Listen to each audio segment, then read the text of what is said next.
तर निलेश राणे यांचं सोशल माध्यमांवर उद्धव ठाकरेंना एक पत्र आहे। राणेंना संपवता संपवता तुमचं काय झालं ते बघा, असा या पत्रात उल्लेख आहे।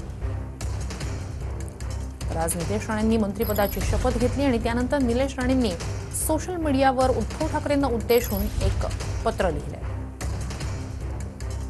तर काय आहे या पत्राचा आशय तुम्हाला सांगायला आनंद होतोय। 3 राणे 3 सभागृहात पोहोचले, एक खासदार, एक मंत्री आणि एक आमदार। तुम्ही 2005 पासून राणे कुटुंबाला संपवण्याचे टोकाचे प्रयत्न केले, काही काळ तुम्हाला यश मिळालं। निलेश राणेंना मंत्रिपदाची शपथ घेताना बघितल्यानंतर एक जाणीव झाली की देव काही काळ परीक्षा घेतो, पण नंतर जो प्रामाणिक आहे त्याच्या सोबत उभा राहतो आणि जो कपटी असतो त्याला काही काळच यश मिळतं।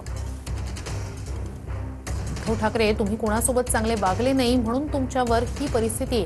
राणेंना संपवता संपवता तुमचं काय झालं बघा। निलेश राणेंच्या पत्राचा हा मजकूर आपण पाहतोय।